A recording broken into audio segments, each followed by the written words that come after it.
अस्सलाम वालेकुम, मैं हूं मोहम्मद शबी अख्तर एस्ट्रोलॉजी की सबसे पहली वीडियो लेकर और एस्ट्रोलॉजी का सबसे बेसिक क्वेश्चन लेकर मैं आपके सामने इस वक्त हाजिर हूं। जैसे कि आप जानते हैं कि एस्ट्रोलॉजी इल्म नजूम को कहते हैं। इल्म नजूम यानी कि 6 प्लैनेट्स और एक सितारे पर मबनी एक इल्म है कि जिसके ज़रिए एक एस्ट्रोलॉजर मुख्तलिफ तरह के सवालात के जवाब देने की काबिलियत हासिल कर लेता है और कुछ मामलात को एनालाइज करने की कैपेसिटी डेवलप करता है।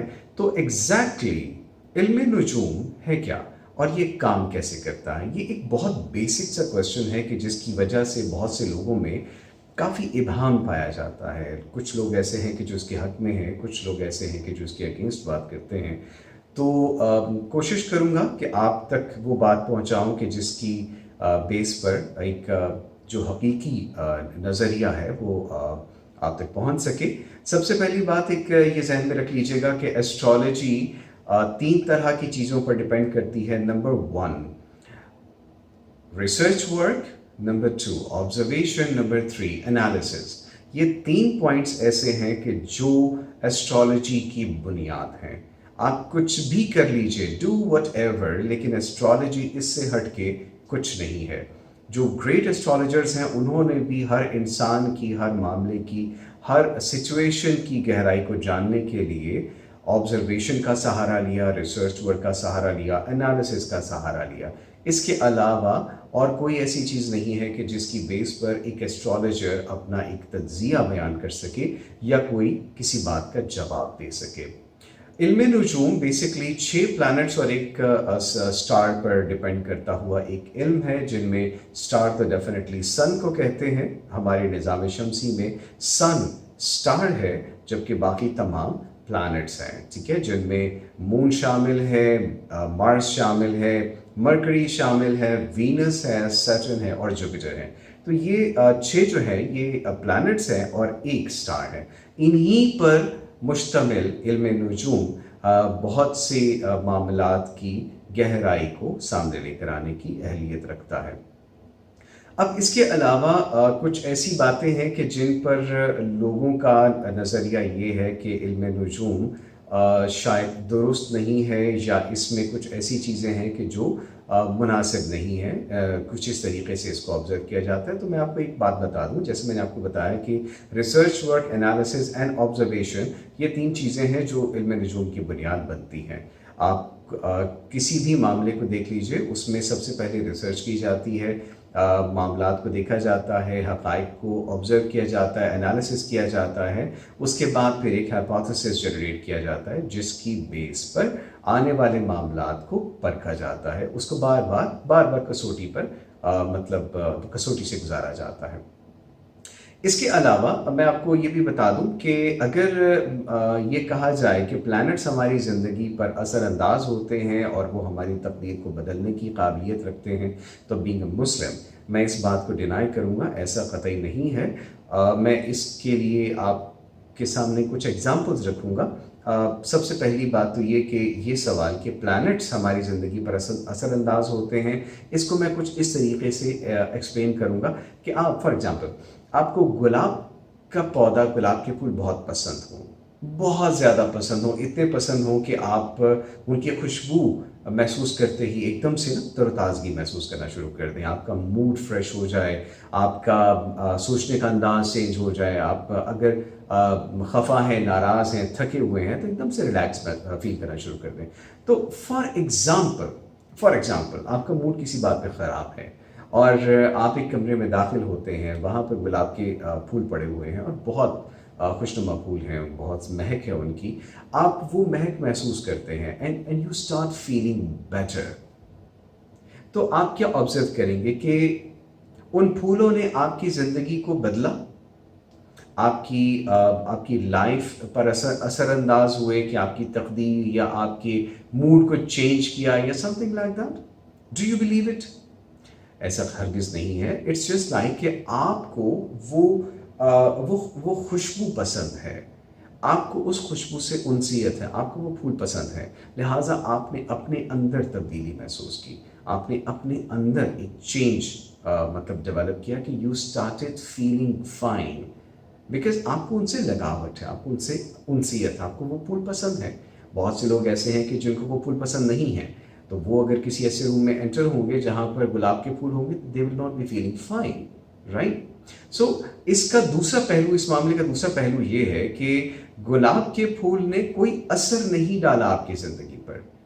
वो फूल तो वैसे ही हैं, फूल तो बिल्कुल वैसे ही हैं, वो खूबसूरत भी वैसे ही हैं, खुशबू भी वैसे ही देते हैं। वो उनकी क्वालिटी है, वो उनकी पर्सनालिटी है, उनका एक मिजाज है, वो फूल हैं ही ऐसे, राइट। बिल्कुल इसी तरह, एग्जैक्टली इसी तरह एक प्लैनेट अपनी हैत में बिल्कुल वैसा ही होता है जैसा कि वो परवरदिगार ने क्रिएट किया है, ठीक है।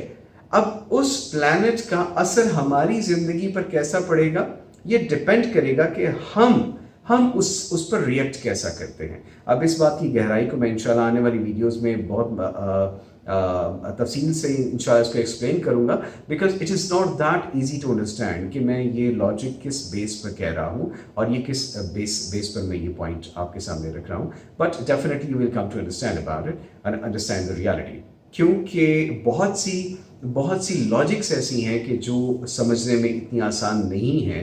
लिहाजा मैं आपसे ये रिक्वेस्ट करूँगा कि इस वीडियो के साथ साथ आप मेरी आने वाली वीडियोस को भी देखते रहिएगा, ताकि आपको एस्ट्रोलॉजी की मज़ीद गहराई का अंदाज़ा हो सके और आप इसको सीखने के अमल में मज़ीद आगे बढ़ सकें। अच्छा, इसके अलावा सेकेंड बात ये कि बहुत से लोग ऐसे कहते हैं कि अगर प्लैनेट्स और स्टार्स ना होते तो फिर एस्ट्रोलॉजी कहाँ जाती, फिर एस्ट्रोलॉजी का वजूद क्या था। तो यहाँ पर मैं आपसे ये रिक्वेस्ट करना चाहूँगा कि एग्जैक्टली ये वही लॉजिक है कि प्लैनेट्स हमारी ज़िंदगी पर असरअंदाज नहीं होते, ये सिर्फ निशानियाँ हैं।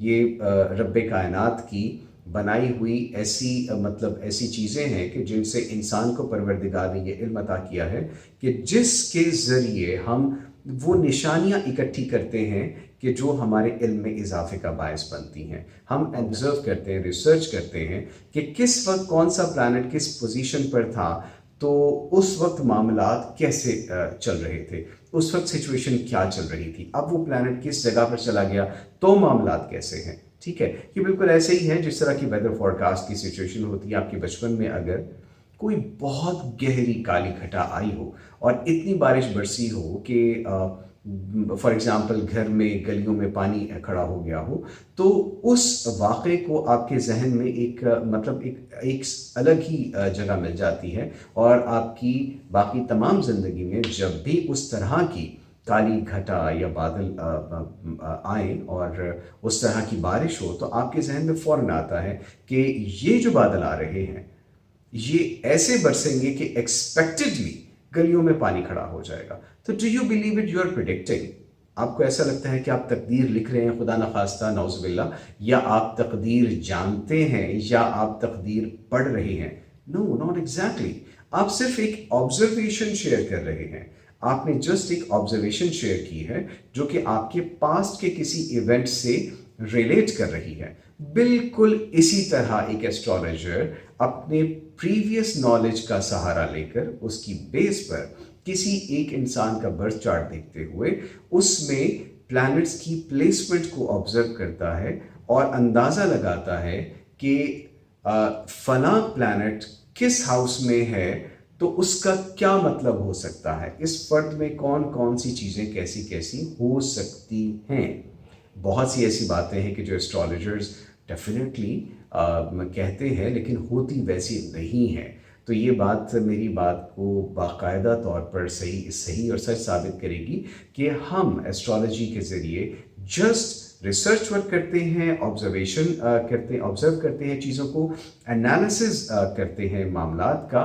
We do not know the fate, we do not know the destiny. ये हमारे इल्म में नहीं है कि हम तकदीर को पढ़ें या तकदीर के बारे में इस तरीके से जानें। ये जस्ट एक ऑब्जर्वेशन है, ये जस्ट एक एनालिसिस है, रिसर्च वर्क है, जिसकी बेस पर एक हाइपोथेसिस डेवलप किया जाता है और किसी भी इंसान को उसकी एक कोई सिचुएशन बता दी जाती है। इसके अलावा एस्ट्रोलॉजी इतनी आसान है, इतनी आसान है अंडरस्टैंड करने में कि आप जैसे जैसे इसमें आगे स्टडी करते जाएंगे, इंशाल्लाह मेरी फर्दर वीडियोस को देखते जाएंगे, तो आपको अंदाज़ा होगा कि इसको समझना वाकई बहुत आसान है, सीरियसली। इसमें फॉर एग्जांपल मैं आपको एक क्लू और दे देता हूँ। एस्ट्रोलॉजी बेसिकली चलती जिन बेसिक पॉइंट्स पर है, उनमें कलर्स का बहुत बड़ा हाथ है, कलर्स का बहुत बड़ा इस्तेमाल है। आपने कलर थेरेपी के हवाले से बहुत सी चीज़ें सुनी होंगी कि रंग, रोशनी और रंगीन रोशनी से बहुत से अमराज का इलाज किया जाता है। बिल्कुल इसी तरह एस्ट्रोलॉजी में भी जैसे ही एक बच्चे की पैदाइश होती है, उस वक्त निज़ाम शमसी में जो हमारे प्लैनेट्स हैं, निज़ाम शमसी के जो प्लैनेट्स हैं और सन है, इनकी एग्जैक्ट प्लेसमेंट क्या है, उस प्लेसमेंट से एक एस्ट्रोलॉजर को अंदाज़ा हो जाता है कि किसी पैदा होने वाले किसी बच्चे में कौन कौन से, उसकी पर्सनालिटी में कौन कौन से कलर्स किस मिकदार में मौजूद हैं, और वो कलर्स फिर आइडेंटिफाई करते हैं कि उसकी पर्सनालिटी में कौन सी क्वालिटीज़ ज़्यादा हैं और कौन सी क्वालिटीज़ कम हैं। बहुत सी बातें मैंने इकट्ठी आज इस फर्स्ट वीडियो में ही आपसे शेयर कर दी हैं। इनकी तौजीहात, इनकी डिटेल, इनका मुकम्मल एनालिसिस आपसे इंशाल्लाह फर्दर वीडियोस में शेयर करूंगा।